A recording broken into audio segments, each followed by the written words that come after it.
diskusi umum, atau mungkin hanya diskusi terbatas, atau melihat dosen yang dianggap memiliki kemampuan terhadap sesuatu, maka dosen itu diculik dan diajak diskusi.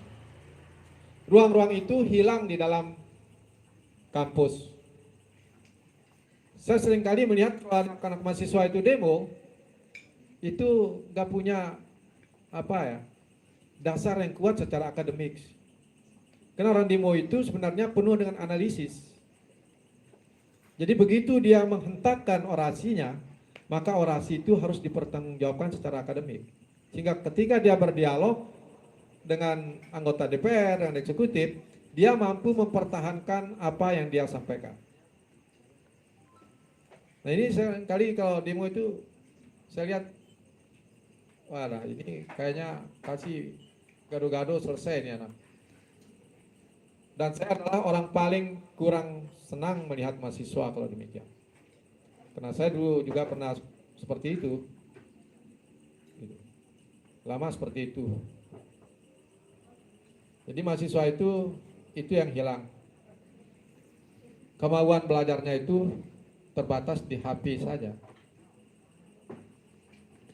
Nah, kemudian kenapa mahasiswa ini harus merebut dan bisa kalau memiliki peluang masuk ke dunia politik, masuk saja ke dunia politik. Sebagai pemahaman singkat ya, dunia politik ini pertama kali zaman Yunani kuno atau pertama kali adanya yang namanya senat, itu sejajar dengan kaum terpelajar dan ulama-ulama besar. Gitu. Jadi namanya guru, namanya pemuka agama, namanya politisi itu sejajar. Kalau zaman dahulu kala itu orang yang sudah clear dunianya. Jadi mereka memikirkan akhirat saja. Meskipun di abad 15 terjadi pembiasan dan karena abad berapa itu revolusi industri itu merubah adanya perubahan dari kaum politisi. Tetapi secara filosofi politisi itu sebenarnya sama dengan guru, sama dengan ulama. Meskipun sekarang itu kita melihat secara terang-terangan, mau ulama, mau orang di dunia pendidikan, sebagian besar juga sama dengan politisi yang hilang akal sehatnya gitu. Dan inilah yang mengotori dunia pendidikan, dunia keagamaan, dan dunia politik. Tetapi bukan politik, bukan sistemnya, gitu. Ya orangnya.